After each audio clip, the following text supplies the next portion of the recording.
ipinatupad ng Hukbong Paglaban ng Katimugan, HPK, ang isang emergency curfew, ang mismong pag-iral ng kanilang lihim na pasilidad sa ilalim ng lupa, ang Pulag Sanctuary, na pinakamataas na lihim, ay nabunyag. Mga espiyang satellite ng Amerika, sa loob ng 12 taon, ay hindi man lang nakakita ng anumang bakas nito. Ang mga Israeli satellite ay paulit-ulit na nag-ikot, ngunit wala ring nakita. Ngunit isang satellite lamang, na inilunsad mula sa kapuluan ng Pilipinas, ang tumagos sa superbagyong Haribon at sumilip sa 38 metrong lalim sa ilalim ng lupa. Nagkagulo ang himpilan ng CIA. May ganoong teknolohiya ang Pilipinas. Isang top secret na ulat mula sa Chinese National Security Bureau ang nagpalamig sa Beijing. Ang Pilipinas ay 5 taon man lang ang lamang. Ang espiyang satellite ng Pilipinas, ang Bathala 7, isang satellite lamang, ang bumago sa nakasanayang kaalaman sa pandaigdigang giyera ng impormasyon. Ngayon, ang tunay na kwento nito ay magsisimula. Kung mayroong tarangkahan sa impyerno, marahil ay narito ito. Sa disyerto ng Malaya, isang liblib na rehiyon sa Mindanao na hinampas ng malalaking pagbaha ng abo mula sa bulkan. Ang temperatura sa ibabaw ng lupa ay lumalagpas sa 72 graus, kung saan maging ang bakterya ay hindi mabubuhay isang lupain ng kamatayan. Sa ilalim ng lupaing ito ay naroon ang aming santuaryo, ang Pulag Sanctuary. Mas mababa sa 50 tao sa buong Pilipinas ang nakakaalam sa pag-iral ng pasilidad na ito. Ako si Direktor Ramirez, ang punong inhinyero rito, at ako ang may pananagutan sa pangkalahatang kontrol. Ang umagang iyon ay naiiba sa dati. Ang mga monitor ng pagtataya ng panahon ay nagliliyab sa pula. Isang super bagyo na sinasabing pinakamatindi sa loob ng 50 taon ang bumalot sa base. Sa operations room, 38 metro sa ilalim ng lupa, 12-dosenang piling mananaliksik ang nakaupo sa harap ng isang higanteng screen. Bagamat walang ingay ng bagyo ang naririnig sa labas, tanging ang regular na panginginig ng air purifier lamang ang nagpapagalaw sa bunker. Ang aming misyon ay isa lang, subaybayan ang buong mundo habang nananatiling ganap na hindi nakikita sa kanilang paningin. Mga espiyang satellite ng Amerika, mga espiyang satellite ng Israel, ito ang pinakaangkop na araw upang lokohin ang kanilang mga mata. Direktor, nagbago ng orbit ang satellite ng Amerika. Tila isinuko na ang pagkuha ng litrato dahil sa bagyo at lumipat na sa surveillance mode. Ulat ng aking tauhan, si Inhinyero Cruz. Tumango ako, nagpakita ng kalmadong anyo habang sumisimsim ng aking kape. Inaasahan ko na ito. Nagdudulot ng kalat ang mga butil ng buhangin. Kung puwersahin nilang buksan ang kanilang mga lente sa ganoong panahon, ang kanilang bilyon-bilyong dolyar na satellite ay magiging walang silbing kalakal. Ito ang aming pang-araw-araw na gawain. Tumpak naming nalalaman kung kailan lumilingon ang mga mata ng malalaking kapangyarihan at doon namin pinatalas ang aming mga ngipin. Sa malaking screen sa harap ng sentro, ang mga orbit ng satellite sa itaas ng base ay real-time na ipinapakita. 12-dosenang mga tuldok ang sumasakop sa kalangitan tulad ng sapot ng gagamba. Pula para sa Amerika, lila para sa Israel, asul para sa Europa. At sa isang maliit na sulok, halos hindi napapansin, isang berde na tuldok ang kumikislap. Ang satellite ng Pilipinas. Sa totoo lang, hindi namin itinuring na banta ang berdeng tuldok na iyon. Nakategorya ito bilang iba pa. Ang mga espiyang asset ng Amerika ay may resolution na 10 cm, kayang basahin ang mga kamay ng relo sa lupa. Sa kaibahan, ang satellite ng Pilipinas ay opisyal na 50 centimeters. Lumalabas sa aming paningin na parang mga litrato lang ng Google Earth. Huwag ninyong pansinin ang satellite ng Pilipinas, palagi kong itinuturo sa aking mga bagong mananaliksik. Kumbinsido ako na sa kanilang teknikal na kakayahan, hinding-hindi nila matatagusan ang tabing na ito ng buhangin. Kami ay isang bansa na naglunsad ng sarili nitong mga satellite at malapit nang makumpleto ang teknolohiya ng armas nuklear. Para sa amin, na nakipaglaban sa mga superpower na gumagastos ng 10 beses sa taunang budget ng depensa ng Pilipinas, ang maliit na tuldok na iyon mula sa kapuluan ng Pilipinas ay wala sa aming pag-iisip. Nasa ibang antas kami, kaya't puno ako ng kumpiyansa. Kumpiyansang ang super bagyong ito ay isang perpektong kalasag na bigay ng kalikasan. Kumpiyansang walang satellite ang makakapasok sa magulong alon ng mga particle na ito at makakasilip sa 38 metrong lalim sa ilalim ng lupa. Iyan ang karunungan ng aking 25 taon na ginugol sa ilalim ng lupa sa disyerto. Direktor, lumapit muli si Inhinyero Cruz. Ang kanyang karaniwang kalmadong ekspresyon ay kakaibang tensyonado. May hawak siyang tablet PC. Ang satellite ng Pilipinas, codenamed Liwanag, opisyal na Bathala 7, ay may kakaibang galaw. Sumulyap ako sa monitor. Habang ang mga pulang tuldok at lila, mga satellite ng Amerika at Israel, ay lumalayo upang iwasan ang bagyo, ang maliit na berdeng tuldok na yon lamang ang nagpanatili ng kanyang orbit at direktang patungo sa aming base. Ano ang kakaiba roon? Dumaan lang naman, hindi ba? Hindi, iba ito. Ipinapaandar nito ang mga control thruster nito. Ganap nitong inayos ang lente nito patungo sa aming base. Humalakhak ako, kabaliwan. Bubuksan ang lente sa gitna ng bagyong ito? Masisira lang ang lente nito at magiging walang silbi. Mukhang hindi alam ng mga Pilipino kung paano pahalagahan ang kanilang kagamitan. Hindi. Hindi ganoon. Nasa radar mode ito. Aktibado ang radar nito matapos makapasok sa bagyo. Ang teknolohiyang ito, na karaniwang kilala bilang SA Synthetic Aperture Radar, ay, sa simpleng salita, tulad ng paggamit ng ultrasound upang basahin ang hugis ng isang bagay sa halip na magpatuloy ng flashlight sa gitna ng makapal na ulap ng abo at ulan. Gayunpaman, hindi ako nawalan ng kontrol kahit marinig ang mga salitang iyon. Inhinyero Cruz, ano ang sinabi ko sa iyo? Tingnan mo ang densidad ng buhangin at abo sa hangin ngayon. Sasabog lang ang mga radio wave sa gitna. Sa teknolohiya ng Pilipinas, masa lang ng ingay ang makukuha nila. Hayaan mo na, sasayangin lang nila ang kanilang baterya at aalis. Hindi ko pinansin ang ulat ni Inhinyero Cruz at muling itinuon ang atensyon ko sa engine test sequence. Nalalapit na ang huling combustion test bago ikabit ang nuclear missile. Pagsiklab ng makina sa loob ng 10 minuto, simulan ang countdown. Sa sandaling iyon, hindi ko pa talaga napagtanto na ang berdeng tuldok na iyon ay hindi lamang basta-basta naghahamon sa amin, na nalampasan na nila ang mga teknikal na limitasyon na pinagtawanan namin. At hindi nagtagal para mapagtanto ko na ang perpektong kalasag na pinaniwalaan ko sa loob ng 25 taon ay sa katunayan ay isa lamang manipis na tabing. Nagsimula ang countdown ng pagsiklab ng makina. 5 minuto na lang ang natitira. Nagpula ang ilaw sa operations room at lumaganap ang tensyon. Gayunpaman, hindi ko ganap na mailaan ang aking nerbiyos sa mga basa ng presyon ng makina dahil mula sa monitor ni Inhinyero Cruz sa tabi ko, isang patuloy at nakakairitang tunog ng babala ang mahinang umalingaw-ngaw. Inhinyero Cruz, patayin mo ang tunog na iyan. Nakakagambala. Iritado kong sabi. Ngunit tila hindi narinig ni Inhinyero Cruz ang aking utos. Nakatingin siya ng matindi sa berdeng tuldok sa monitor na may tulala na ekspresyon. Direktor, tingnan ninyo ito. Bahagyang nanginig ang boses ni Inhinyero Cruz. Abala ako ngayon. Ano na naman ba? Huminto ang satellite ng Pilipinas. Huminto? Paano hihinto ang satellite? Nag-orbit ito. Hindi ganoon. Huminto ang tingin nito. Nasa spotlight mode ito.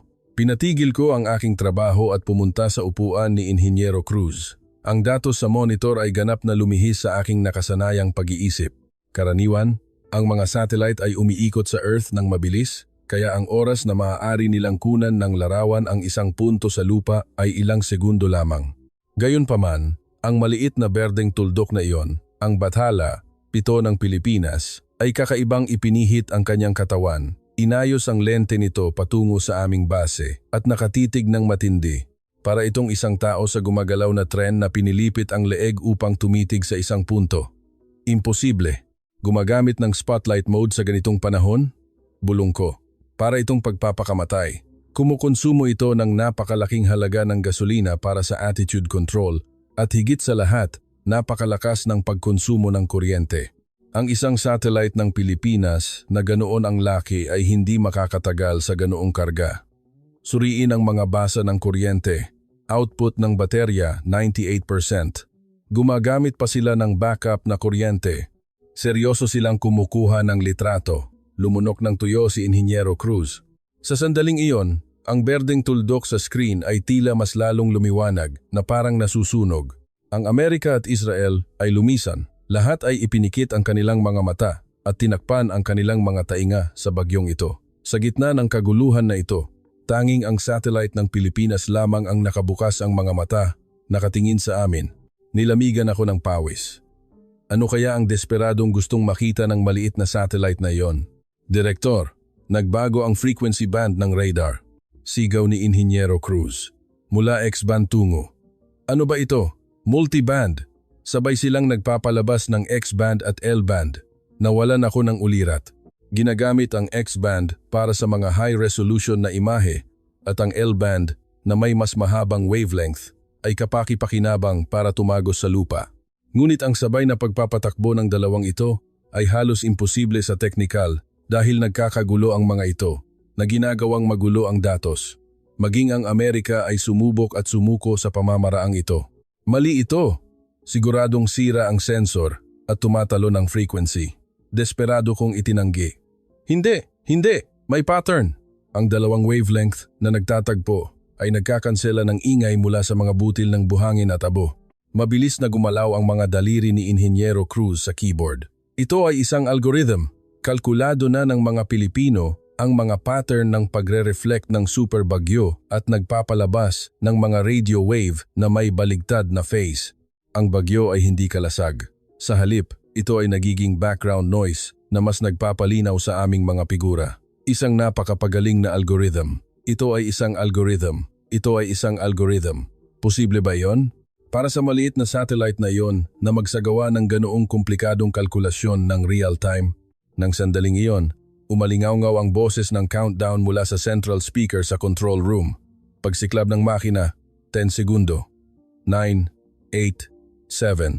Napilitan akong gumawa ng desisyon. Ititigil ko ba ang eksperimento at isasara ang mga hatch o ipagwawalang bahala ko ang teknikal na galing ng Pilipinas at ipagpapatuloy? Sinabi sa akin ng aking 25 taong karanasan, walang ganoong kakayahan ang Pilipinas. Panakot lang iyan. Ngunit nagbabala sa akin ang aking instinct. Nakikita ng berdeng mga matang iyon ang lahat. 6. Tiningnan ako ni Inhinyero Cruz. Ang kanyang tingin ay nagmamakaawa. Dapat nating itigil. Ngunit kung titigil ako ngayon, ano ang iuulat ko sa mataas na komando? Na pinatigil ko ang isang multibilyong dolyar na eksperimento dahil natatakot ako sa isang simpleng satellite ng Pilipinas. Hindi ito papayagan ng aking pagmamalaki. 4, 3, 2, 1. Pagsiklab. Tapos na. Isang malaking panginginig ang naramdaman sa 38 metrong lalim sa ilalim ng lupa. Bumukas ang exhaust hatch sa lupa at libu-libong antas ng mainit na hangin ang lumabas sa disyerto. Ito ay isang tagumpay. Perpektong gumana ang makina. Ngunit hindi kami makapagdiwang dahil sa sulok ng pangunahing screen, ang berdeng tuldok na iyon ay umiikot pa rin sa itaas namin. Para itong nakahuli ng biktima, tumpak na tinatarget ang sandali ng pagsiklab ng makina. Ipinakita sa screen ang higanteng haligi ng init mula sa engine exhaust na pula na nakuha ng mga sensor ng satellite. Isang hindi maikakailang ebidensya ang naiwan. Dumaan ang satellite. Mahinang ulat ni Inhinyero Cruz. Dahan-dahang nawala ang berdeng tuldok, ngunit isang mabigat na katahimikan lamang ang bumalot sa bunker. Kumpirmahin ang paglilipat ng datos. Utos ko na nanginginig ang boses. Naka-encrypt ito, kaya hindi ko alam ang nilalaman, ngunit ang laki ng transfer packet ay pambihira. Ito ay 5 beses ng normal na observation satellite. 5 beses? Ibig sabihin, hindi lang iyan ilang litrato. Kinuha nila ang isang bagay, pati na ang ugat. Inilabas nila ang pinakalihim na sikreto na itinago namin sa buhangin mula mismo sa kanyang ugat. Wala pang tiyak. Una, suriin ang datos. Alamin kung ano ang kanilang kinuha. Sinubukan kong magpakalma, ngunit ang aking mga kamay ay nanginginig ng husto para bumuhat ng tasa ng kape. Nang gabing iyon, hindi ako makatulog. Sa tuwing ipinipikit ko ang aking mga mata, nakikita ko ang berdeng matang iyon na nakatingin sa akin sa dilim. Ngunit ang tunay na takot ay nagsisimula pa lamang. Wala na ang satellite, ngunit hindi pa tapos ang aming gabi. 12 oras pagkatapos, nang mapagtanto naming babalik sila, at hanggang sa kaladkarin ako sa harap ng hukumang militar sa Maynila, hindi namin man lang maisip ang 1% ng datos na kinuha ng Pilipinas. Ang unang pagdaan ay tapos na, ngunit nanatili ang mabigat na katahimikan sa operations room. Sa labas, matagumpay ang engine test. Sa numerong aspeto, walang problema sa pagkabit ng warhead. Karaniwan itong oras para sa malakas na palakpakan, ngunit ang nanginginig kong mga kamay ay pinaglaruan lamang ang aking lumamig na tasa ng kape. Sa tabi ko, si Inhinyero Cruz na nakatitig sa monitor ay sa wakas nagsalita. Nanginginig ang kanyang boses, parang isang taong nakatayo sa bingit ng bangin. Direktor, nagawa kong i-decrypt ang bahagi ng header information ng data packet na inilipat sa Philippine Ground Station. Ang kapasidad. Ang kapasidad ay imposible. Gaano karami? Ang isang high-resolution na litrato ay 10-10 gigabytes, hindi ba? Umiling si Inhinyero Cruz at ipinakita sa akin ang screen. Sa gitna ng monitor, malinaw na lumabas ang numerong 47 MB. Napakaliit nito para sa isang high-resolution na satellite image, ngunit napakalaki para sa ordinaryong teksto. Sa sandaling makita ko ang numerong iyon, halos huminto ang aking puso. Ang laki ng transfer na kinumpirma namin kanina na 5 beses ang normal ay kakaiba na, ngunit nang i-decrypt ko ang header, ang aktwal na nailipat na pinal na produkto ay 47 MB lamang. Hindi ito ang orihinal na litrato. 47 megabyte. Hindi ito litrato. Ito ay naprosesong resulta. Pinroseso nila ang datos mismo sa loob ng satellite at ipinadala. Patuloy ni Inhinyero Cruz, namangha. Tama, edge computing. Upang makatipid ng oras sa pagpapadala ng malalaking dami ng raw data sa lupa para sa pagsusuri, isang high-performance na AI chip na nakapaloob sa satellite mismo ang agad na bumuo ng answer sheet at ipinadala. Ito ay parang isang reporter na sumusulat at nagfa-file ng artikulo direkta mula sa pinangyarihan. Ipinadala nila sa amin ang mga conclusion lamang, kung ano ang ginagawa namin, kung anong estado kami. Pakiramdam ko ay tinamaan ako ng martilyo. Edge computing, mga semiconductor na nagsasagawa ng komplikadong kalkulasyon sa matinding kapaligiran ng kalawakan na nagtitiis sa radiation at pagbabago ng temperatura. Malayo iyon sa anumang inisip namin. Alam namin na ang Pilipinas ay isang superpower sa semiconductor, ngunit hindi ko kailanman inisip na naperpekto na nila ang space-grade processors sa ganitong antas. Habang gumastos kami ng bilyon-bilyong dolyar sa pagpapalaki ng aming mga satellite, binibigyan nila ang kanilang mga satellite ng utak ng tao. Gayunpaman, hindi ako maaaring sumuko. Ang basing ito ang aking buhay, ang huling kuta kung saan nakasalalay ang kapalaran ng aking bayan. Ayon sa kalkulasyon ng orbit ng satellite, nakatakdang dumaan muli sila sa amin eksaktong 12 oras pagkatapos. Pangalawang pagdaan. Kung ang una ay paggalugad, ang pangalawa ay tiyak na kumpirmasyon. Kailangan kong gumawa ng desisyon. Ang simpleng pagtatago ay hindi sapat. Iutos ang kumpletong lockdown ng base, codename Dead Silence, at i-activate ang aming huling baraha, ang Krasukha system. Sa sandaling ibigay ko ang utos, nagbago ang kapaligiran sa operations room. Krasukha, ang pinakamalakas na electronic warfare equipment sa mundo na nakuha mula sa Russia. Ang kagamitang ito ay lumilikha ng isang makapangyarihang tabing ng radio wave na nagpapawalang bisa sa mga satellite radar na nag-orbit, na literal na lumilikha ng artipisyal na dilim. Patayin ang lahat ng kuryente. Tanging ang Krasukha system lang ang gagana sa independent power sa buong kapasidad. Patigilin ang lahat ng emergency generator, cooling system, air purifier, ilaw, kagamitan sa komunikasyon. Walang radio wave, ni isang antas ng init, ang dapat lumabas. Magiging patay na tayo ngayon, 38 metro sa ilalim ng lupa sa disyerto na ito. Kasabay nito, ganap nating bubulagin ang kanilang mga mata gamit ang radio wave curtain ng Krasukha. Unti-unting namatay ang mga ilaw sa base, ang malalaking servers screeching sounds na parang mga sigaw habang nagsasara ang mga ito ay unti-unting humina at pagkatapos ay bumaba ang ganap na dilim. Sa halip, isang mababang infrasound na panginginig mula sa Krasukha equipment ang naramdaman mula sa malalim na ilalim ng lupa. Ito ang tunog ng isang invisible na kuta ng radio wave na itinatayo. Ang disyerto ng Malaya sa dilim ay mas malupit pa kaysa impyerno. Sa pagtigil ng cooling system, mabilis na lumampas sa 40 degrees Celsius ang temperatura ng bunker. Basa ang likod ko ng pawis, nabasa ang aking damit, at sumasakit ang ulo ko dahil sa pagnipis ng oxygen. Napakainit ng hangin sa saradong espasyo na parang pwede itong magliyab anumang sandali. Ngunit higit pa sa pisikal na paghihirap na ito, ang nagpapahirap sa kami ay ang presensya ng maliit na berdeng tuldok na iyon na malamang na dumaan sa itaas namin. Tinitigan ko ang maliwanag na kamay ng aking relo sa dilim. 11 a.m. 3 minuto na lang bago ang tinatayang oras ng pagdaan. 180 segundo. Karaniwan, ito ay maikling oras. Hindi sapat para sa isang tasa ng kape, ngunit sa sandaling ito, parang walang katapusan. Sa tabi ko, narinig kong nagngangalit ang ngipin ni Inhinyero Cruz. Hindi ito dahil sa lamig. Ito ay likas na takot. Direktor, sa kasalukuyan, sa altitude na 500 km, pumasok na ang satellite ng Pilipinas na Bathala 7. Krasukha output ay maximum. Ang kalangitan sa itaas ng base ay nababalutan na ngayon ng malaking dagat ng radio wave. Anuman ang ipadala nila, hindi sila dapat makakita ng anuman sa ingay. Bulong ni Inhinyero Cruz sa dilim. Mahigpit kong kinuyom ang aking mga kamao.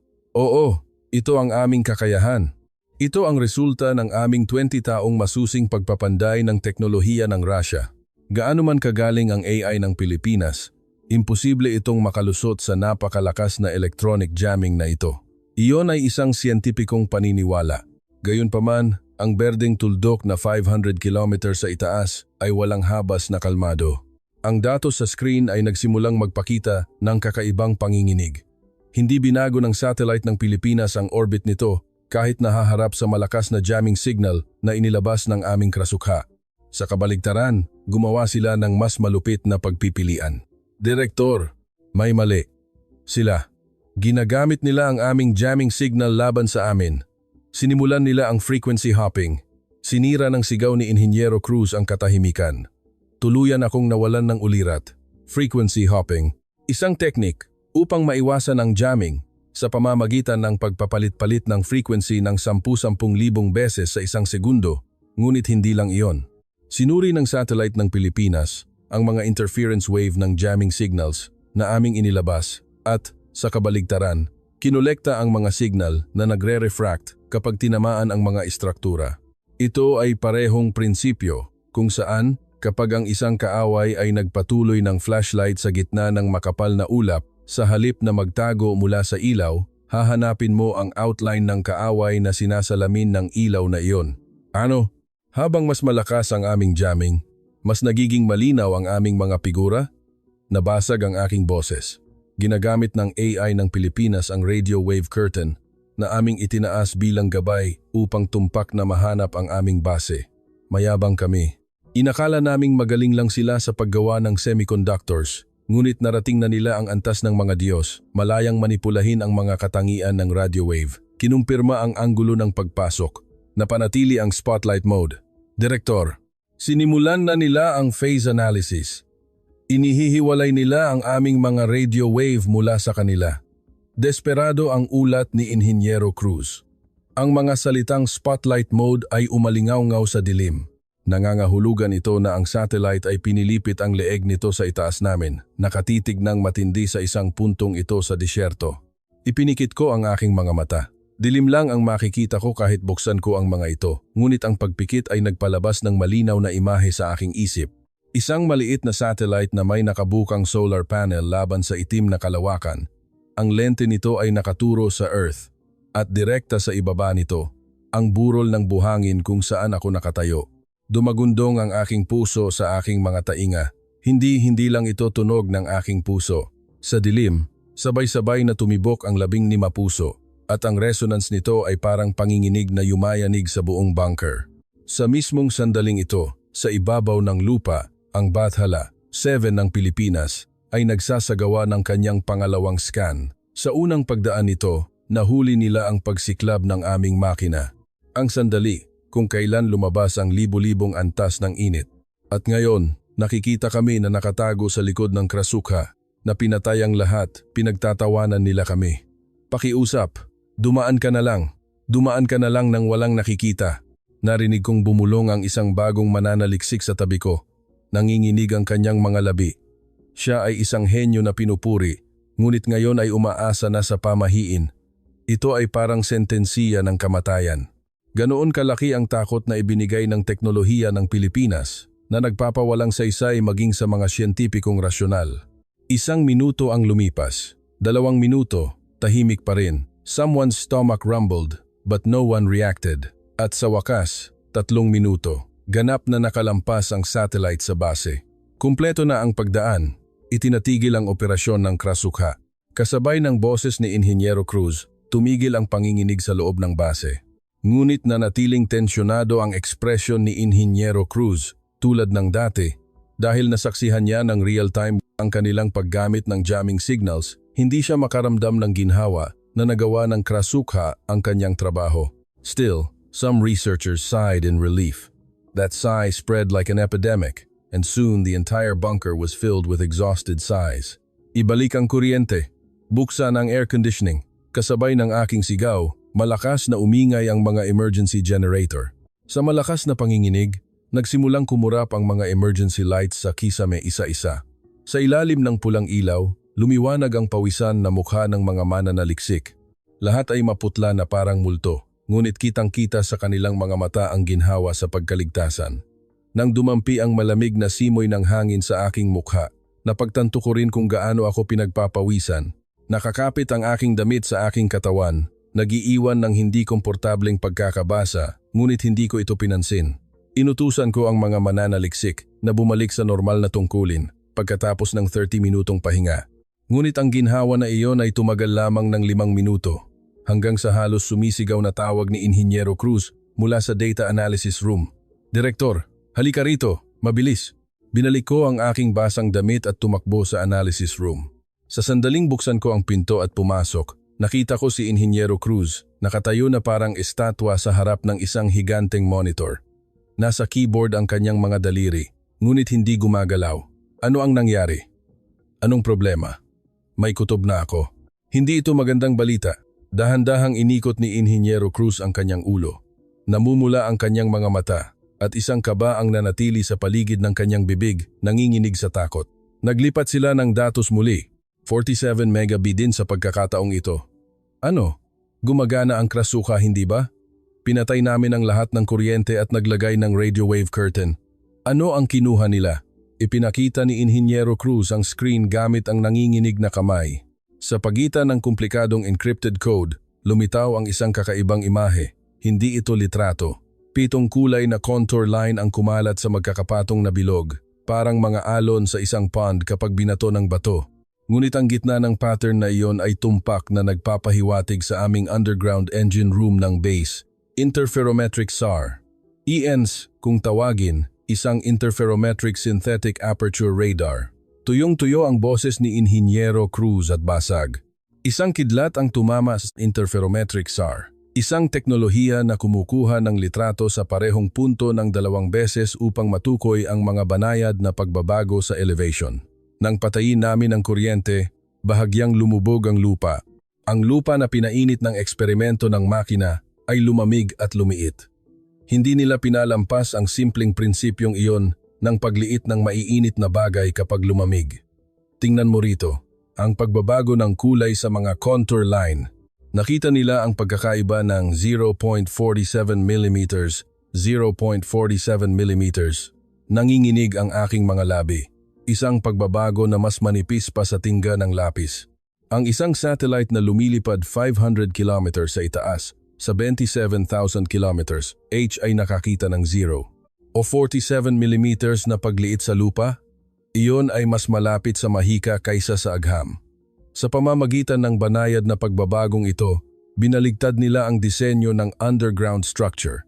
Ang pulang bahagi na ito ay ang engine room, at ang dilaw na linya sa tabi nito ay ang daanan patungo sa nuclear warhead storage room na aming itinago.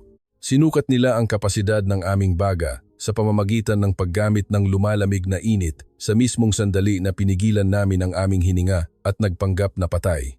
Maging ang jamming signal ng Krasukha ay naging isang kahanga-hangang ilaw para sa kanila. Nagtayuan ang lahat ng balahibo sa aking katawan. Lahat ng buhok sa aking balat ay tumayo. Nagpanggap kaming patay, ngunit nakita ng satellite ng Pilipinas ang mga banayad na pagbabago sa temperatura at pagliit ng lupa na sanhi ng aming takot. Gumalaw man kami o huminto, nasa palad kami ng kanilang kamay. Mas nakakatakot pa ang resulta ng pagsusuri na ipinakita sa ibaba ng screen. Target ID, Pulag Sanctuary. Status, aktibo. Vibration, 38 m ang lalim. Kinumpirma ang presensya ng nuclear material. Shielding layer, kinumpirma ang double structure. Pagkakaaasahan, 99.2%. Bumuhos ang luha. Narinig ko ang tunog ng pagbagsak ng aking pagmamalaki. Hindi lang ito basta isang reconnaissance satellite. Ito ay isang higanteng diagnostic device na lumulutang sa kalawakan, isang tumpak na mikroskopyo. Ang mga coordinate ng aming base, ang istruktura ng vibration nito, at maging ang tumpak na detalye ng presensya ng nuclear material na itinago namin sa likod ng hindi matagusan na seguridad ay lahat na bunyag ng satellite ng Pilipinas sa 2 pagdaan lamang. Saan ipinadala ang datos na ito? Sa aking paos na boses, si Inhinyero Cruz na may masakit na ekspresyon ay ipinakita ang ruta ng network. Komplikadong mga linya ang tumawid sa Pasipiko patungo sa Hilagang Amerika. Kinumpirma ang destinasyon, Manila, Pilipinas, Manila. Himpilan ng Pambansang Ahensya sa Impormasyon. PAI. Isang alarma ang umalingaw-ngaw sa aking ulo. Ang buong proseso mula sa satellite na kumukuha at nagsusuri ng datos hanggang sa pagpasa nito sa pamamagitan ng Pilipinas at pagkatapos ay inilipat sa PAI, lahat ay nangyari sa maikling panahong iyon na pinigilan namin ang aming hininga sa dilim. Hindi lang ito pagbabahagi ng impormasyon. Ito ay para itong ibinigay ng Pilipinas sa PAI ang isang blankong tseke na sinasabi, "Nasa ganitong antas kami, habang lihim ding nagtutulak, pakiusap, durugin ninyo ang kaaway para sa amin." Ang maliit na berdeng tuldok na aming pinansin ay ngayon ay isang higanteng tsunami, nagbabantang lunurin kami. Ang aking 25 taong pakikipaglaban, ang pagmamalaki ng timog, ay gumuho sa isang linya ng 0.47 mm na data ng panginginig. At sa sandaling dumating ang datos na iyon sa PAI, ang kapalaran ng mundo ay nagsimulang gumalaw ng marahas sa isang direksyon na hindi ko kayang kontrolin. Tapos na ang aming gabi, ngunit ang pangangaso para sa kapuluan ng Pilipinas ay nagsisimula pa lamang. Ang malawak na punong himpilan ng Pambansang Ahensya sa Impormasyon PAI sa Metro Manila ay karaniwang hindi tumitigil sa pag-ingay, ngunit ang hangin ng gabing iyon ay mas mabigat at mas malamig. Ang malamig na ulan ng taglamig na humahampas sa labas ng gusali ay sumira sa katahimikan ng operations room. Sa harap ko ay ang pang-5 tasa ng lumamig na itim na kape. Ako si Adrian Santos at mahigit 20 taon na akong nag-aanalisa ng mga satellite sa Silangang Asya at Gitnang Silangan. Milyon-milyong satellite photo ang dumaan sa aking mga mata. Ngunit ang gabing ito ng taglamig ay mananatiling isang hindi malilimutang tala sa aking buhay. Ang sitwasyon sa rehiyon ng Timog ay nalampasan na ang kritikal na punto.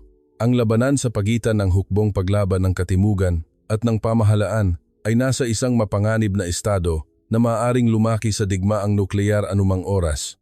Ang aming analysis team ay 4 na araw nang nagbabantay sa disyerto ng Malaya ng walang tulog, ngunit walang awa ang kalikasan. Ang pinakamatinding superbagyo sa loob ng 50 taon ay bumalot sa buong Mindanao at ang aming ipinagmamalaking US reconnaissance satellites ay nabulag ng pagkalat na pilitang itama ang kanilang mga orbit. Adrian, dumating na ang isang emergency packet. Ito ay ipinadala sa pamamagitan ng Philippine Space Agency sa aming PAI at sa National Security Council, Security Channel.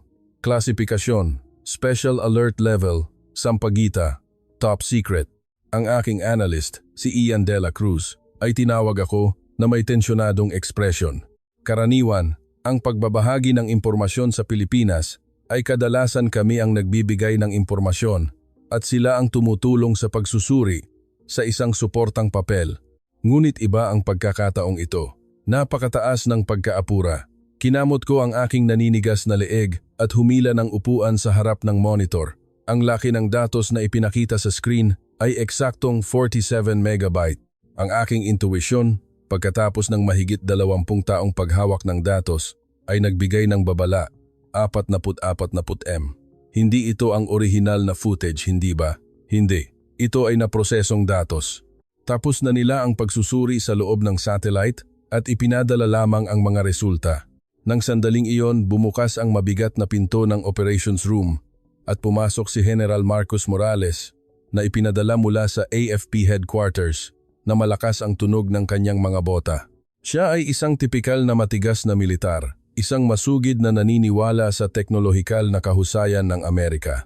Sumulyap siya sa datos ng Pilipinas na ipinakita sa aking monitor at humalakhak.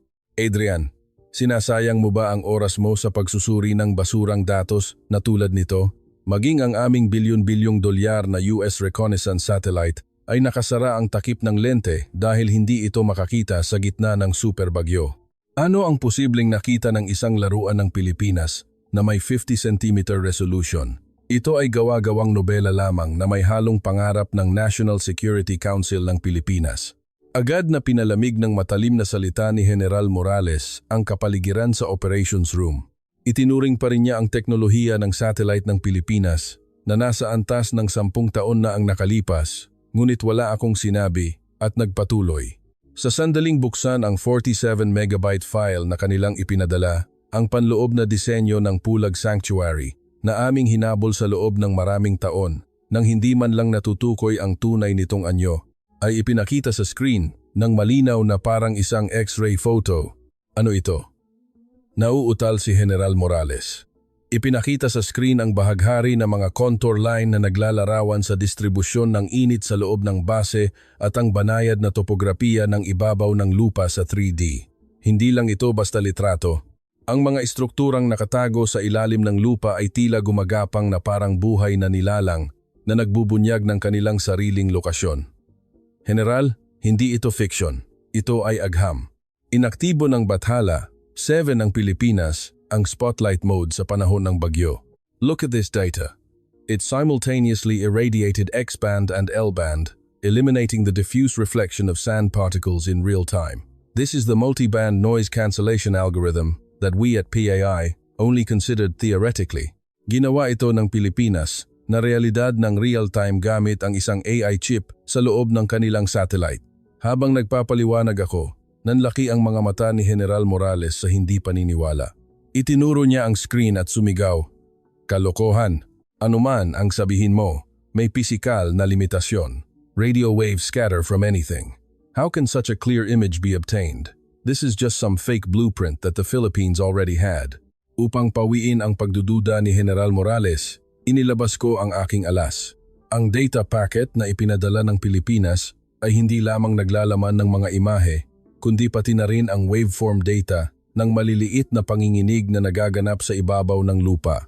I-connecta ko ang waveform data na yon sa isang sound processing device. Pagkatapos, isang kakaibang tunog ang nagsimulang umalingaw-ngaw mula sa mga speaker ng operations room. Kasabay ng isang mababang, umuungol na tunog ng makina, isang matalim na ping ng metal na umiikli ang narinig. Naririnig ninyo ba ang tunog na ito? Ito ang sigaw ng lupa na nakuha ng satellite ng Pilipinas. Ito ang tunog ng pagliit ng lupa kapag ang underground base na pinainit ng eksperimento ng makina ay mabilis na lumamig matapos ang eksperimento. Isang pagbabago ng 0.47 mm. Sa pamamagitan ng maliit na pagbabagong ito, natukoy ng Pilipinas ang posisyon ng engine room na 38 metro sa ilalim ng lupa at nabasa pa ang radiation shielding ng nuclear warhead storage room na nakatago sa tabi nito. Hindi ito gawa-gawang datos. Ito ang pulso ng isang buhay na base.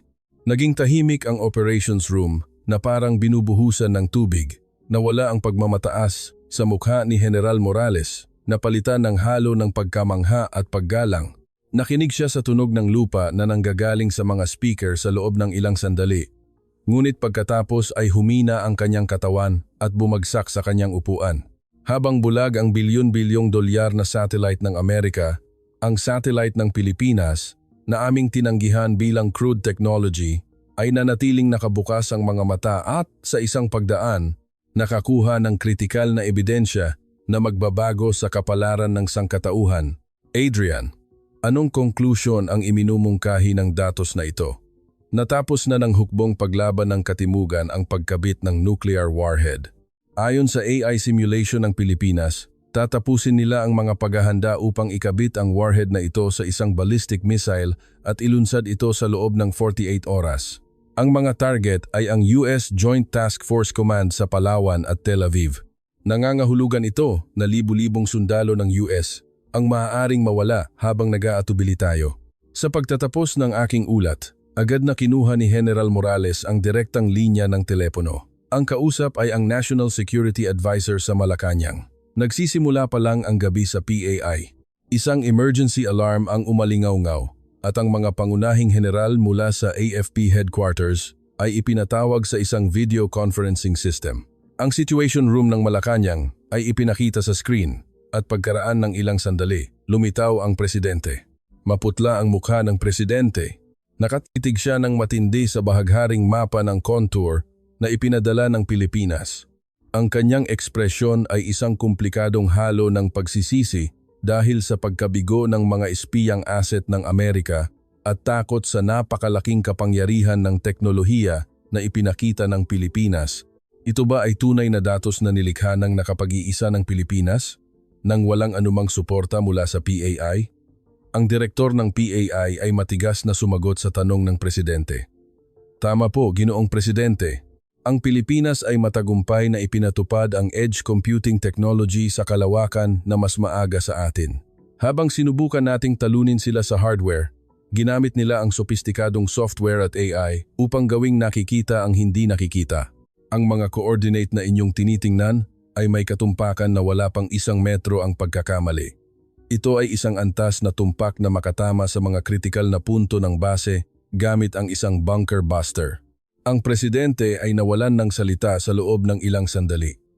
Pinaglaruan niya ang ulat sa kanyang mesa, malalim na nag-iisip. Ang isang preemptive strike ay nangangahulugang digmaan, ngunit ang hindi pag-atake ay nangangahulugang kapahamakan. Nang sandaling iyon, dumating ang karagdagang agarang datos mula sa National Security Council ng Pilipinas. Sa pagkakataong ito, kasama ang mga ruta ng paggalaw ng missile sa loob ng base ng hukbong paglaban at ang mga pattern ng radio signal bago mismo ang paglulunsad. Hindi lang basta bala ang ibinigay sa amin ng Pilipinas. Bumuo sila ng isang perpektong estratehikong senaryo kasama ang kung anong mga desisyon ang dapat naming gawin at kung anong mga resulta ang idudulot ng mga desisyong iyon at ibinigay ito sa amin. Ito ay isang tahimik na presyon na nakadirekta sa Amerika, ang pinakamalakas na superpower sa mundo na sinasabi sa amin, binuksan namin ang daan, kumilos na kayo. Ikonekta ako sa Pangulo ng Pilipinas sa hotline. Ipahayag ang aming pasasalamat sa pagbabahagi ng impormasyon na ito at sabihin sa kanya na ang real-time na satellite data ng Pilipinas ay bibigyan ng pinakamataas na prioridad sa mga operasyon militar. Sa hinaharap, sa sandaling ibinigay ang utos ng presidente, nagkatinginan ang mga analyst sa operations room. Hindi na ang Pilipinas ay isang peripheral na bansa na tumatanggap ng impormasyon mula sa amin. Ito ay naging isang mapagpasyang kasosyo na gumagabay sa direksyon ng mga operasyon sa puso ng Amerika gamit ang mga baraha na magtatakda ng kapalaran ng mundo. Tinitigan ko ang bathala, 7, na umiilaw pa rin ng berde sa sulok ng monitor, nakatitig sa disyerto ng Malaya. Hindi ko maisip kung gaano karaming gabi na walang tulog at luha ng mga mananaliksik ng Pilipinas ang nakapaloob sa malamig na bloke ng metal na iyon. Sila ay, sa kanilang purong kakayahan, bumasag sa pagmamataas ng higanteng Amerika na ito at iniligtas ang sangkatauhan mula sa bingit ng digmaang nuklear. Adrian, ang mga utos para sa pag-atake ay bumaba mula sa Malacanang, pangalan ng operasyon, Aurora Strike. Ipasok ang mga coordinate ng Pilipinas sa guidance system ng bomber ng real-time. Kasabay ng ulat ni Ian, muling gumalaw ang operations room. Mula rito, ito ay isang karera laban sa oras. Bago pa mailagay ang nuclear missile ng hukbong paglaban sa kanyang launcher, handa nang lumipad ang mga bunker buster ng Amerika patungo sa nakamamatay na kahinaan na natuklasan ng Pilipinas. Ngunit isang kakaibang kutob ang tumama sa akin. Bakit ipinadala sa amin ng Pilipinas hindi lang ang mga coordinate ng pag-atake, kundi pati na rin ang senaryo para sa kanilang sariling interceptor system, ang Dambana 2. Kinakalkula na ba nila ang mga retaliatory launch sakaling may pag-atake? Isinuot kong muli ang aking headset. Ngayon, ang pinakatumpak at kahangahangang teknolohikal na drama sa kasaysayan ng tao ay malapit nang magsimula. Ang Ghost Base sa ilalim ng disyerto ng Malaya ay naghahanda ng huling paglaban nito. Walang kamalayan kung sinong mga mata ang nakahuli dito at ang mga mata ng Pilipinas ay nakita na ang resulta ng paglaban na iyon. Patuloy pa rin ang bagyo, ngunit kahit paano sa operations room ng PAI, ang bagyong iyon ay hindi nahadlang. Sa pamamagitan ng transparent na bintana na nilikha ng Pilipinas, Itinuturo namin ang aming matatalim na ngipin sa puso ng kaaway. Nalalapit na ang panahon kung kailan, sa isang click lang, magbabago ang kaayusan ng mundo. Samantala, 7,000 kilometro ang layo. Sa basing panghimpapawid ng Mactan sa Pilipinas, isa pang tensyon ang tumataas.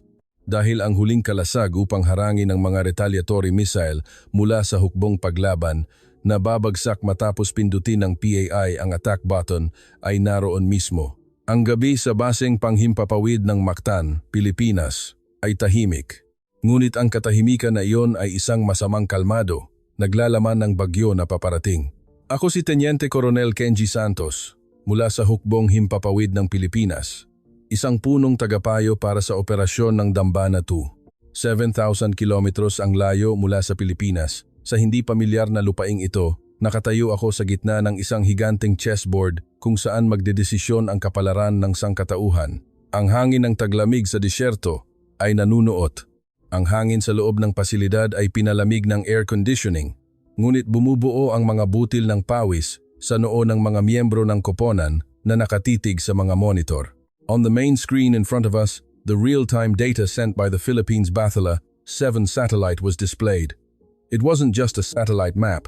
It was a precise pinpoint, accurately indicating the vital spot of Pulag Sanctuary, the secret facility hidden 38 meters underground in the disyerto ng Malaya, the heart of the hukbong paglaban. Teniente Coronel Santos, ang US Air Force B-2 Stealth Bomber Squadron ay pumasok sa operational area. Nakumpleto na nila ang final lock-on gamit ang tumpak na mga coordinate na ibinigay ng satellite ng Pilipinas na Bathala 7. Ulat ni Kapitan Amir Khan, ang liaison officer mula sa Armed Forces of the Philippines na nanginginig ang boses. Tumango ako, naitapon na ang mga dice. Ang 0.47mm na maliit na bitak sa lupa na natuklasan ng Bathala 7. Ito ang tanging butas na makakatagos sa puso ng isang higanteng balyena. Nagpasya ang Amerika na ihulog ang GBU-57 Bunker Buster, ang pinakamakapangyarihang mapanirang sandata na umiiral sa butas na iyon. Ang aming misyon ay pigilan ang impyerno na susunod sa pag-atake. Kung ang hukbong paglaban ay inatake ng mga missile, walang duda na agad silang maglulunsad ng mga retaliatory missile patungo sa mga nakapalibot na base militar ng US at mga pangunahing pasilidad sa Pilipinas. At ang huling kalasag upang pigilan ang mga missile na iyon ay tiyak na ang Dambana 2 interceptor system na gawa ng Pilipinas na aming inilagay dito, lahat ng unit, combat, deployment. Panatilihin ang operasyon ng radar sa 100%, siguradong maglulunsad sila. Walang margin para sa pagkakamali ni isang missile. Sa sandaling ibinigay ko ang utos, nagpula ang ilaw sa control room. Sa kabila ng screen, isang malaking haligi ng apoy ang umakyat sa itaas ng disyerto ng Malaya. Ang $30,000 pound na bunker buster na inihulog mula sa B-2 bomber ay tumama sa tumpak na mga coordinate na ipinahiwatig ng Bathala 7, ang maliit na bitak 38 metro sa ilalim ng lupa, ng diretsyo. Hindi lang ito basta pagsabog. Ang bomba na tumagos sa lupa ay nagdulot ng chain reaction ng mga pagsabog 38 metro sa ilalim ng lupa. Gaya ng kinakalkula ng AI ng Bathala 7, sinira ng pagsabog ng engine room ang shielding wall ng warhead storage room, na ginagawang walang silbi ang mga missile na malapit ng ikabit. Ang nuclear fuse ay pisikal na pinutol sa sandaling iyon. Ngunit panandalian lang ang saya. Dose-dosenang pulang tuldok ang nagsimulang umakyat ng sabay-sabay sa radar screen. Nagsimula na ang matinding paghihiganti ng hukbong paglaban. Nakita ang paglulunsad ng kaaway, mga ballistic missile ng punyal, kabuuang 32, bearing 170 degrees. 4 minuto 20 segundo hanggang sa pag-abot sa 60 kilometers altitude. Nagsimula na ang countdown. Lumapit ang mga missile ng kaaway sa nakakatakot na bilis sa buong dagat Sulu. Malinaw ang mga target. Ang basing panghimpapawid na ito kung saan kami naroroon at ang kalapit na US Military Command. Ang mga interceptor system ng Amerika at Israel ay nagsimulang gumana ng tama, ngunit ilang sistema ang nagpakita ng mga senyales ng pagkabigla mula sa dami ng mga atake na bumabagsak mula sa napakalapit na distansya. Nag-launch ng interceptor missile ang US Navy Aegis Destroyer, ngunit hindi matatag ang trajectory nito. Pinaghalo nila at pinaputok. Ang boses ni Kapitan Khan ay umalingaw-ngaw na parang sigaw. Pinaghalo ng hukbong paglaban ang 12-dosenang decoy missile sa gitna ng mga tunay na nagpapagulo sa aming radar. Maging ang Phased Array Radar ng Amerika ay nahihirapan sa pagkilala kung alin ang tunay na nuclear warhead. Sa sandaling iyon, nagsimulang umilaw ang fire control computer ng aming Dambana 2. Ito ay ang tagumpay ng isang hybrid algorithm na nakalink ng real-time sa satellite ng Pilipinas na Bathala 7. Ang Dambana 2, na nakatanggap ng real-time na data sa orihinal na anggulo ng paglulunsad, trajectory, at mass ng warhead ng kaaway mula sa satellite, ay agad na nakilala ang mga decoy missile at tinarget lamang ang mga tunay na banta. Dambana 2, mula Launcher 1 hanggang 8, simulan ang sabay-sabay na pagpapaputok. Kasabay ng aking utos sa paglulunsad, malalaking apoy ang bumulwak mula sa mga launcher na nakalagay sa labas ng base, ang ipinagmamalaking cold launch technology ng Pilipinas. Matapos ang missile ay patayo na lumipad, nagsiklab ang makina nito sa himpapawid, bumabaluktot ng matalim patungo sa target na may maringal, ngunit nakamamatay na trajectory. Ito ang pagmamalaki ng Pilipinas, na iginuhit sa kalangitan ng disyerto. Mach break. Ang target 1 ay mahaharang sa loob ng 10 segundo. 9, 8, 7. Pinigil namin ang aming hininga, nakatitig ng matindi sa mga monitor. Ang EHA seeker na nakakabit sa dulo ng interceptor missile ay nag-scan sa warhead ng kaaway ng libu-libong beses sa 1 segundo. Ang mga metal na lobo at aluminum foil na decoys na kanilang pinaghalo ay hindi makaloko sa mga mata ng Dambana 2. Ito ay dahil ang natatanging frequency ng vibration at data ng mass ng warhead na nauna nang ipinaalam ng Bathala satellite ay naipasok sa utak ng missile. Ito ay decoy. Decoy din iyan. Ang pangatlo mula sa kanan, iyan ang totoo. Kasabay ng aking panloob na sigaw, ang Dambana 2 missile ay gumawa ng matalim na maniobra at sumugod patungo sa tunay na warhead. Ang dulo ng missile ay namula sa init dahil sa friction, ngunit ang heat-resistant semiconductor technology ng Pilipinas ay perpektong gumana kahit sa init na iyon. Ang sandali kung kailan nagtawid ang ballistic missile ng kaaway at ang aming interceptor missile sa himpapawid, isang malaking kislap ng ilaw na sumira sa katahimikan ang pumuno sa radar screen. Tamaan, nasira ang target 1, target 2, 3, 4. Sunod-sunod na tama. Ang Dambana 2 missile ay gumagamit ng hit-to-kill method, direktang bumabangga at sumisira sa warhead ng kaaway. Ginagawa nitong pulbos ang kaaway hindi sa lakas ng pampasabog, kundi sa purong kinetic energy. Ang enerhiya na nalilikha kapag ang isang 10 kg na bloke ng metal ay bumangga sa bilis ng Mach 5 ay hindi masusukat. Ang mga decoy na kanilang pinaghalo ay walang layong lumipad sa kalangitan, ngunit walang isang tunay na warhead ang nakalusot sa aming defense line. Ang kalangitan ng disyerto ay napuno ng mga fragments ng mga interceptor, parang mga paputok. Ang impormasyon na natuklasan ng satellite ng Pilipinas ay nakatagpo ng kalasag sa lupa at perpektong kinain ang puso ng kaaway. Sa loob lamang ng 3 minuto, lahat ng 3+ missile ay naharangan. 100% interception rate, isang walang katulad, nakakagulat na numero sa kasaysayan ng mga sistema ng armas sa mundo. Ito ay posible? Tulala si Kapitan Khan na nakatitig sa radar screen. Hindi niya kailanman inisip na ang sandatang ito na gawa ng Pilipinas na kanilang binili ay maglalabas ng ganoong kapangyarihan. Mas mabilis kaysa sa Patriot ng Amerika, mas tumpak kaysa sa S-4 na lang ng Russia. Ito ay ang tugatog ng isang AI algorithm na naperpekto sa pamamagitan ng mga simulation sa masikip na laboratorio ng pananaliksik ng Pilipinas. Isang malalim na buntong hininga ng ginhawa sa halip na mga pagpupuri ang pumuno sa operations room. Kung kahit isang missile lang ang nakalusot sa defense line, kung hindi nakita ng Bathala, 7 ang maliit na bitak na iyon at isang nuclear warhead ang nakakabit sa missile na ito, naglaho na sana kami ngayon. Libo-libo, hindi, milyon-milyong buhay sa rehiyon ang naligtas sa maikling 3 minutong engkwentro na ito. Tiningnan ko ang berdeng tuldok na iyon, nakatingin pa rin sa kami sa sulok ng monitor at nanalangin ako sa aking puso. Sinubukan nila kaming atakihin, ngunit napagdesisyunan na namin ang resulta bago pa man sila magdesisyon na atakihin. Hindi lang ito tagumpay sa digmaan. Ito ay tagumpay ng teknolohiya, isang tagumpay para sa mga mananaliksik ng Pilipinas na nagpuyat, nagsunog ng mga chip at sumulat ng code sa mga hindi nakikitang lugar. Sa harap ng perpektong kombinasyon ng bathala na kumukuha ng impormasyon 500 kilometer sa itaas at dambana na nagko-convert ng impormasyon na iyon sa isang kalasag sa lupa, ganap na nabago ang hegemony ng Timog.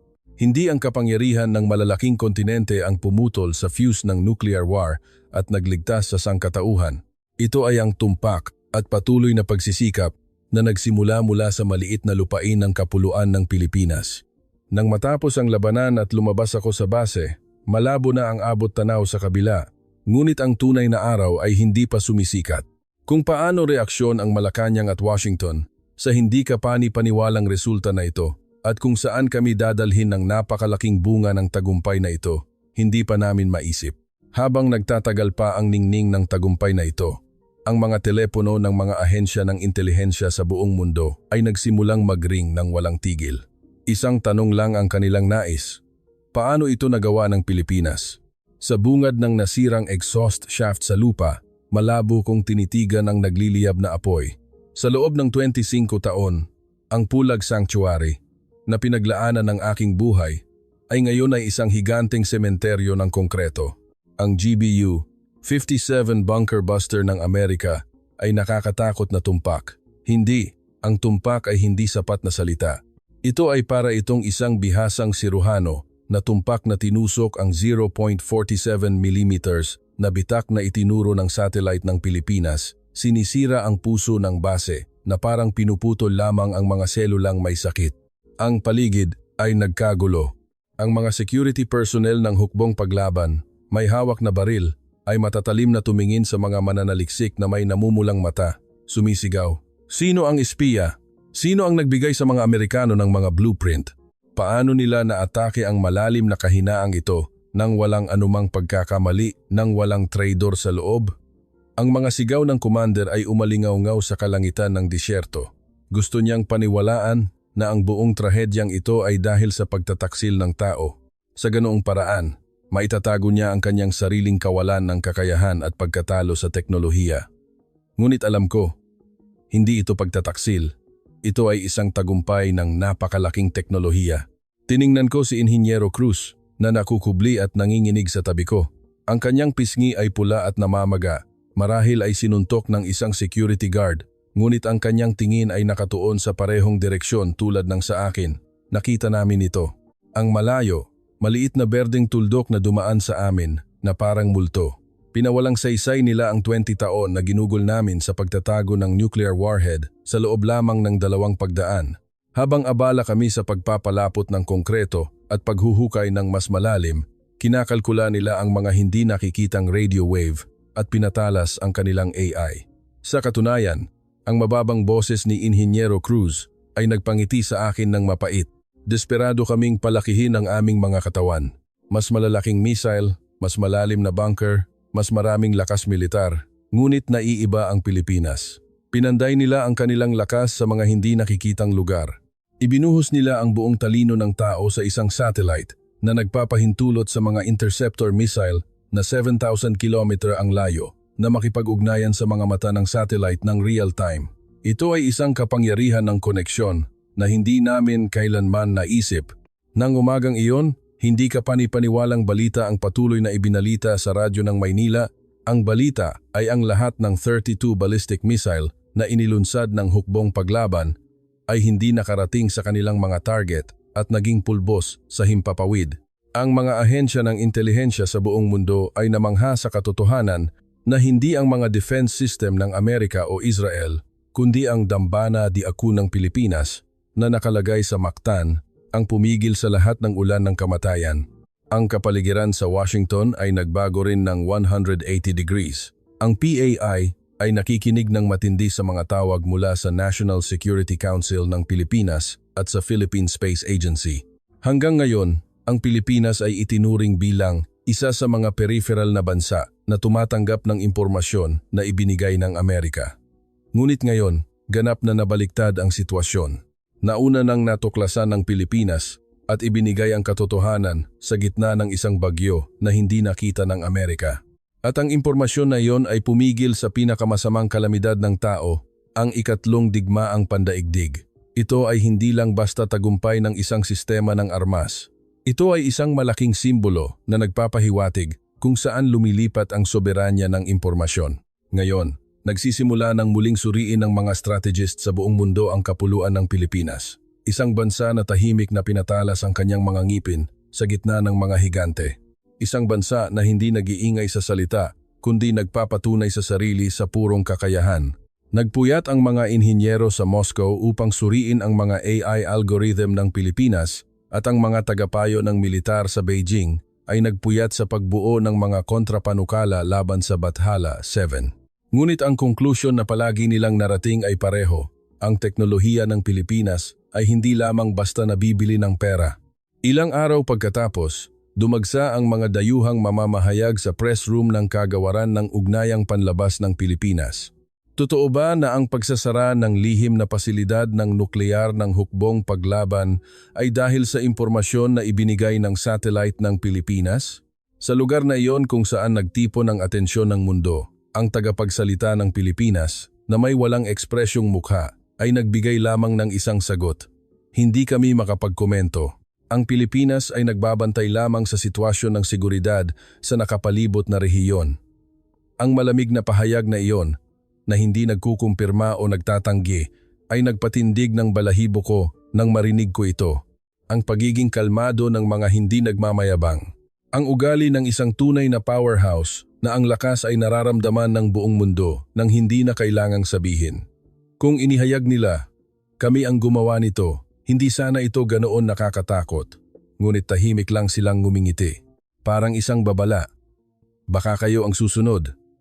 Agad pagkatapos ibigay ang sagot na iyon, matindi ang pagbabago ng mga stock market sa mundo.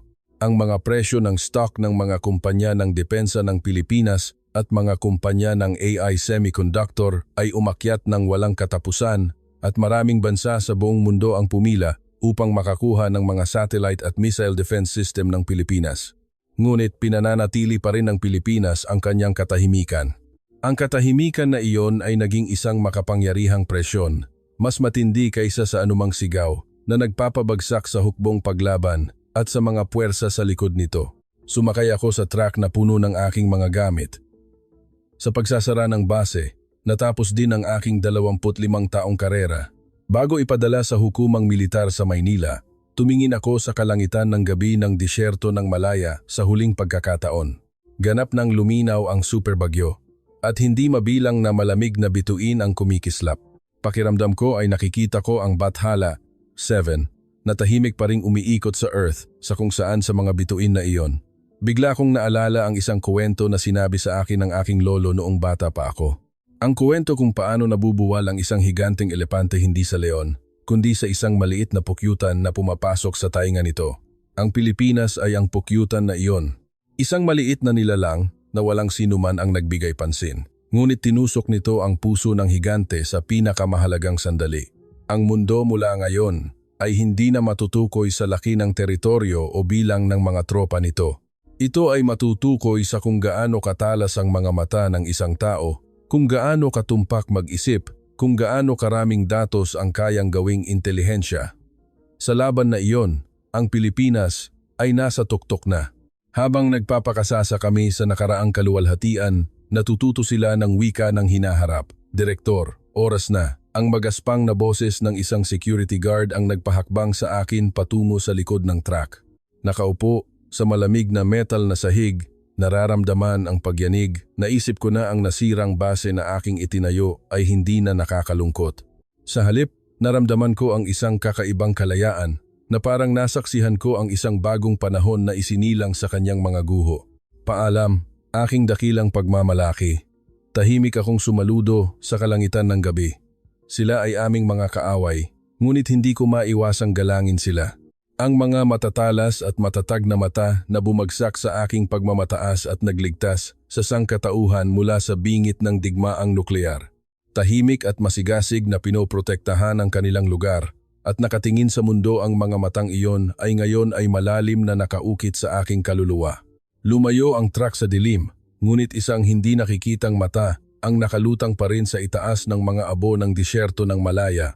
Walang bagyo, walang dilim, ang makakapigil sa mga mata ng Pilipinas na makita ang bawat sulok ng mga anino ng mundo nang walang tigil, maging ngayon.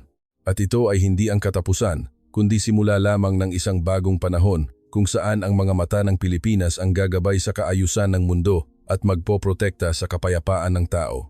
Sa daan patungong Maynila, kumbinsido ako, walang sinuman sa aking bayan, sa timog na ito, ang muling magsisindi ng fuse ng digmaan nang walang pahintulot ng Pilipinas dahil ang Bathala 7 ay nakalutang sa itaas ng kanilang mga ulo, sumakay sa hangin ng disyerto, kumalat ang aking huling paggalang.